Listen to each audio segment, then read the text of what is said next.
UK के election 4 जुलाई को हो रहे हैं, लेकिन यूके के प्राइम मिनिस्टर ऋषि सुनक ने बड़ी वाज़ेह अल्फाज में ये कहा है कि जो लोग वोट नहीं डालेंगे उनको ड्राइविंग लाइसेंस के हसूल में मुश्किलात का सामना करना पड़ सकता है, बैंक अकाउंट खुलवाने में या वहाँ के कार्ड या कर्जे लेने में मुश्किलात का सामना किया जा सकता है। उन्होंने एक टीवी प्रोग्राम में क्या कहा वो मैं पढ़ के सुनाता हूँ। ऋषि सुनक ने टीवी प्रोग्राम में जो कहा मैं आपको पढ़ के सुना देता हूँ। Rishi Sunak has indicated that young people might face restrictions on access to finance or driving license if they refuse to do national services. Asked during a BBC Question Time special what sanction people could face for declining to take part in the conservative policy of compulsory national services for all 18 years old, the Prime Minister pointed to driving license or access to finance. तो अभी सबसे जो अहम इस वक्त UK में मसला चाह रहा है वो है गैर कानूनी जो लोग वहाँ पे असाइलम सीकर्स हैं उनको रवांडा भेजना। तो जो शह सुर्खियाँ हैं वहाँ की मुख्तलिफ सोशल मीडिया या मेन स्ट्रीम मीडिया इस वक्त ऋषि सुनक ही डिस्कस हो रहा है, क्योंकि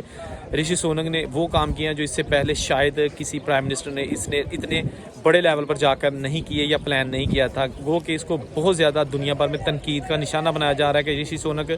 जो है ना वो उसकी पॉलिसीज़ या उसके जो फैसले हैं ना उससे डिसएग्री वो लोग करते हैं, लेकिन उसके बावजूद उसने कहा कि 4 जुलाई को अगर मैं जीत गया तो उसके बावजूद ये फैसले जो मैंने शुरू किए हैं, जो इक़दाम शुरू किए हैं, ये जारी रहेंगे, सख्तियाँ जारी रहेंगी। वीज़ा के हसूल के लिए सख्तियाँ, जो इमिग्रेशन के हवाले से सख्तियाँ हैं या जो लोगों को रवांडा भेजना है, ये सारा कुछ करके रहेंगे। लेकिन दूसरी जानब लेबर पार्टी ने कहा कि जी अगर हम जीत के तो हम जो ये चीज़ें कर रहे हैं ऋषि सुनक इनको चेंज कर देंगे, इनमें अमेंडमेंट करेंगे और ऐसा नहीं करेंगे। तो इस हवाले से ऋषि सुनक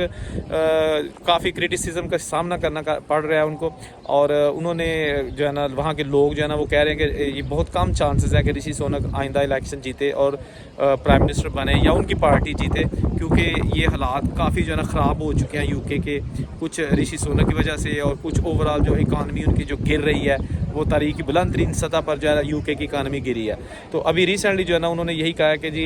जो पॉलिसियाँ हैं इसको मज़ीद सख्त करेंगे, ऋषि सुनक ने कहा है, जब हम इक़्तिदार में आएंगे। जिसके साथ साथ आप ये देख लें कि अगर कोई वोट नहीं डालेगा तो उस पर क्या पाबंदियाँ लगाने का उन्होंने इशारा दे दिया है, ख़ास तौर पर यंगस्टर के लिए। तो अभी जो नए लोग यूके जाने का सोच रहे हैं, मेरा ख्याल थोड़ा सा स्टे कर लें, सब्र कर लें, क्योंकि यूके के हालात अभी वो नहीं है जो थे, ठीक है ना। बहुत ज़्यादा वहाँ पर